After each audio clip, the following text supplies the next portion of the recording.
Assalamualaikum warahmatullahi wabarakatuh. Perkenalkan, nama saya Ahmad Serozi dengan NPM 22100 166 dari kelas reguler pagi 5B BJB.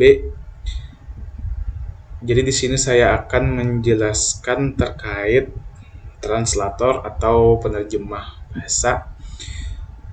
Eh, jadi translator ini terbagi menjadi compiler dan interpreter.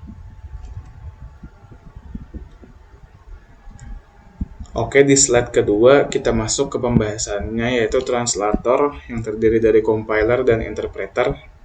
Compiler dan interpreter adalah dua jenis translator yang mengubah kode sumber menjadi bahasa mesin. Nah, compiler ini yaitu atau bisa kita pahami sebagai alat atau software untuk melakukan kompilasi. Maka itu disebut compiler. Jadi dua buah compiler dan interpreter ini adalah dua jenis translator atau penerjemah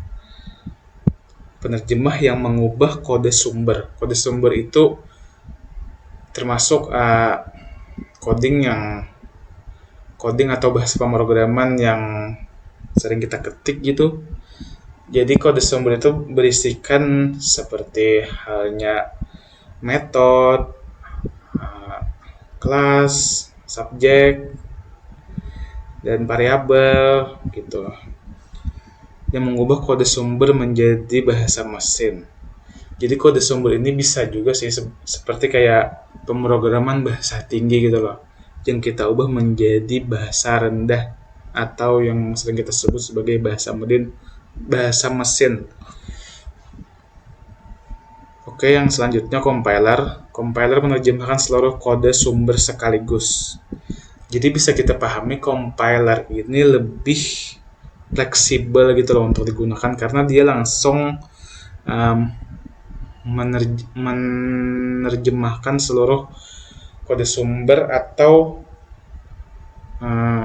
codingan yang kita masukkan gitu loh, atau kita ketik. Lalu compiler ini menghasilkan file executable yang dapat dijalankan tanpa memerlukan kode sumber lagi. Jadi sekali kita memasukkan kode sumber itu ya sudah gitu loh, kita gak perlu memasukkannya lagi gitu. Jadi bisa dikatakan lebih praktis juga sih sebenarnya. Ini biasanya membuat program berjalan lebih cepat setelah kompilasi selesai.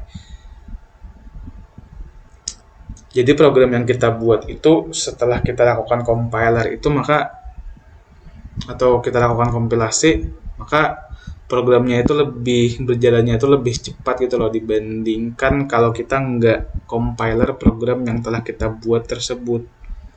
Oke, selanjutnya kita masuk ke interpreter. Interpreter menerjemahkan dan menjalankan kode sumber baris demi baris. Jadi interpreter ini bisa kita sebut kebalikannya dari compiler tadi. Kan compiler tadi kan menerjemahkan kode sumber semuanya gitu loh. Berbanding terbalik dari interpreter yang menerjemahkan kode sumbernya itu baris demi baris. Ini membuat proses debugging lebih mudah. Tetapi walaupun proses debuggingnya lebih mudah, tetapi programnya mungkin lebih lambat karena penerjemahan dilakukan setiap kali dijalankan. Walaupun debuggingnya lebih mudah tadi, tapi ya pastikan ada plus minusnya gitu loh setiap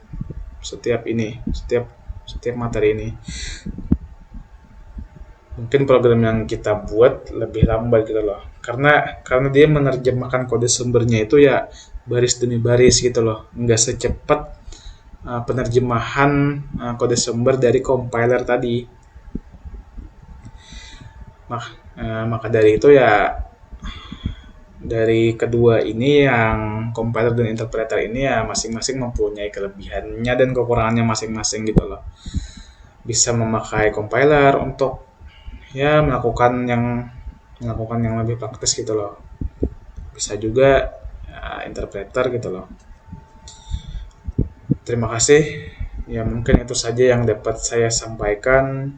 Salah hilap mohon maaf. Jika ada kekurangan dalam penjelasan saya meminta maaf yang sebesar-besarnya.